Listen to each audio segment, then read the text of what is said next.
Pemirsa, terkait penggeledahan di kantor Kemenhub, segera kita ke gedung KPK Jakarta untuk memperbaharui informasi terkait dugaan korupsi proyek di Kementerian Perhubungan. Dan segera kita akan bergabung dengan reporter Lala Sumardi. Lala, silakan dengan laporan Anda. Iya, Putri, benar sekali. Hari ini KPK memang menggeledah kantor Kementerian Perhubungan di kawasan Medan Merdeka, Jakarta Pusat. Dan dalam penggeledahan ini memang terkait adanya kasus korupsi proyek pembangunan diklat pelayaran di Sorong, Papua Barat. Dalam kasus ini telah ditetapkan satu orang tersangka, yaitu Budi Rahmat Kurniawan selaku petinggi dari PT Hutama Karya. Dalam keterangan kepada awak media, Johan Budi mengatakan kepada awak media yang berada di sini bahwa proyek pembangunan diklat pelayaran di Sorong merupakan milik Kementerian Perhubungan dan tidak lain bahwa anggaran yang digunakan adalah milik Kementerian Perhubungan. Proses penyidikan kasus ini kemudian akan memeriksa beberapa pejabat menteri yang terkait dengan Kementerian Perhubungan dan tidak menutup kemungkinan bahwa nantinya KPK akan memeriksa Menteri Perhubungan Mangindaan dalam kasus ini. Johan Budi juga tidak menutup kemungkinan bahwa nantinya akan ada nama-nama lain yang ditetapkan sebagai tersangka dalam kasus ini.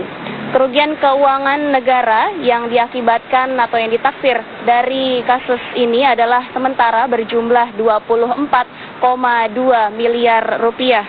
Usai menetapkan sebagai tersangka, satu orang tersangka, maksud kami KPK kemudian melakukan sejumlah penggeledahan di beberapa tempat.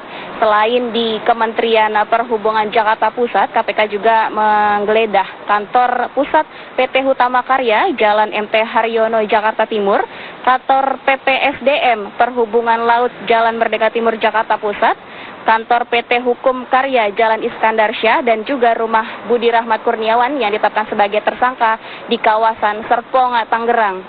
Saat proyek pembangunan diklat pelayaran di Sorong ini, Budi Rahmat Kurniawan yang diketahui menjabat sebagai General Manager PT Hutama Karya pada tahun 2011. Namun setelah kami konfirmasi di website atau di situs perusahaan PT Hutama Karya, Budi saat ini menjabat sebagai Direktur Pengembangan PT Hutama Karya.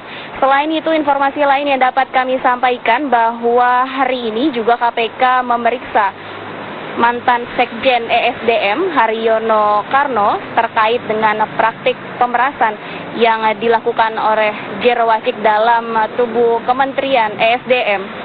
Waryono Karno diperiksa selama 10 jam dan baru saja keluar dari gedung KPK pada pukul 8 atau 20 waktu Indonesia Barat. Dan dalam kepulangannya dari gedung KPK, Waryono Karno tidak menjelaskan apapun kepada awak media yang telah menunggu dirinya sedari tadi. Kemudian informasi itu saja yang dapat kami sampaikan dari gedung KPK. Sementara kami kembalikan ke Putri Viola di studio.